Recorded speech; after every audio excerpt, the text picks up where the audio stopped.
Will the White House's ambitious legislative agenda take a backseat to the endless investigations and accusations? And if so, will that help or hurt the president's opponents? We are now joined by strategists from both parties, so we get both sides of the story. Democrat Richard Goodstein and Republican Ron Christie, thank you very much, both for being here. Richard, we had a Democratic strategist on the Varney show earlier today, and we said the same question. So what do the Democrats do in this situation as the turmoil continues? And he said, absolutely nothing. We stand on the sidelines and just watch it all unfold.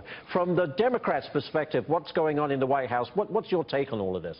Well, I hope it's clear that nobody wishes ill on the markets, or nobody wants to have a president that who can't function. The problem, though, is, do a thought experiment here, Ashley. If we had ISIS that got Hillary Clinton into the White House in part, and that she then asked Comey for his loyalty because maybe he was investigating Obama, and that ISIS was brought into the Oval Office, and she took out the U.S. press but allowed the ISIS to have their press in. I mean, run with me here. The House impeachment would have started yesterday, right? So the problem is for the markets, for the agenda, that so long as this is hanging out there, I don't think there's any relief. And we haven't even gotten to the big stuff, which is the possible treasonous conduct of the collusion with the Russians. We're talking about piddly stuff now. Alleged collusion, though, Richard, let's be clear. Alleged. Oh, yeah, of course. No. I realize we have not had a stitch of evidence, but nor has there been any taken. There's been no testimony yet. My only point is we will get the legislative agenda, tax, health care done when Donald Trump is out of the picture. And until then, it's going to be really hard. Ron Christie, my oh my. Look, you say talk of impeachment right now is ridiculous, but you've got to be frustrated that Donald Trump seems to shoot himself in the foot. Well, good afternoon to you, Ashley. There's no question. Mr. Trump needs to get off the Twitter machine, first and foremost. I think he does more damage to his credibility. Take, for example, the one tweet that he sent that said, I hope there are no tapes of the meetings that he had with the FBI Director James Comey right after he fired him. You can't do that. That gives the Democrats all the ammunition they need to attack the president, to talk about obstruction of justice and all these other things. But I would say to my good friend Richard, the thing that I liked seeing today, the Federal Reserve Bank in Atlanta issued a report that said it looks like for this quarter we could have growth in the GDP range of 4%.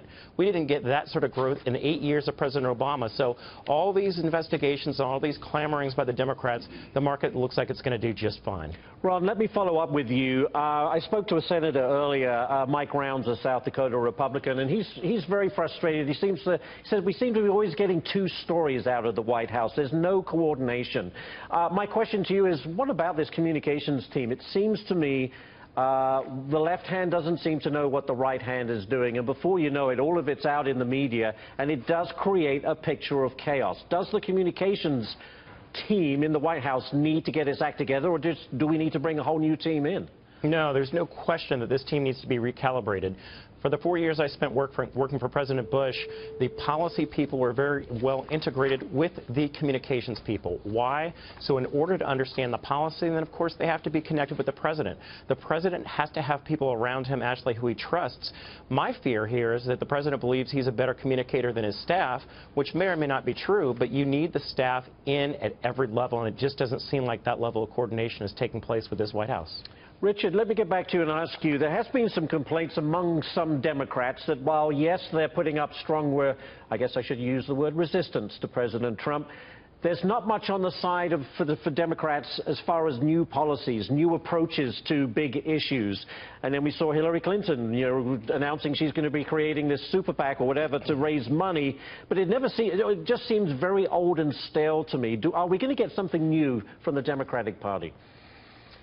Look, it's hard when you're in the minority, when you are the minority in the House, minority in the Senate, and you do not control the White House, to be advancing an affirmative agenda. That said, take health care.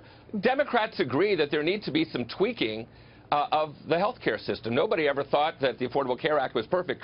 What everybody did think, and the public increasingly thinks, is that the Affordable Care Act is a hell of a lot better than anything that's been proposed by the Republicans, right? So the polls make that abundantly clear. So I actually think take issue by issue, education, transportation. The Democrats are all for an infrastructure program, Ashley, that actually contributes to pumping money into the economy. Incidentally, Donald Trump did not coin the phrase prime the pump, but does it in a way that helps infrastructure, not just roads and bridges, but even, you know, the IT sector. I think Democrats are all for that. We're just not. I think the Democrats are waiting for a proposal like that to be put out there.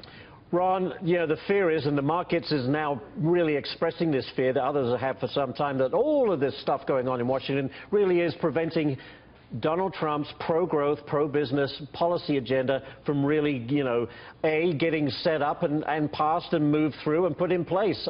That's a very real fear. Would you not agree? It's a very real fear, but I actually worry that the Republican Party, we have our largest governing majority, actually, right now since 1929. We've had 7 years to get our act together, and it seems that Republicans love to get in that circular firing squad, shoot each other, yell at each other, as opposed to doing the business the American people elected them to do. Let's get health care taken care of. Let's reform the tax code. Let's reduce the regulatory burden, but let's stop arguing with ourselves, and frankly, let's start working with the Democrats and get some things done for the American people.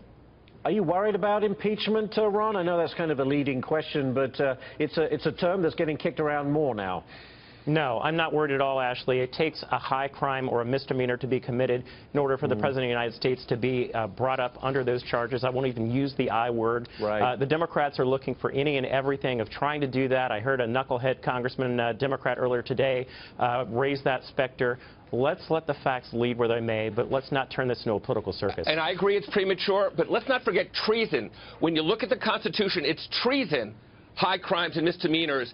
And I think that treason, incidentally, Ashley, here's a term you will hear in the future, misprision of treason. That's when you know that treason's being committed, but you don't actually go to the authorities. And if Donald Trump knew that associates of his were colluding, I grant you, no evidence yet, if he knew that, that's an impeachable offense. That's a crime.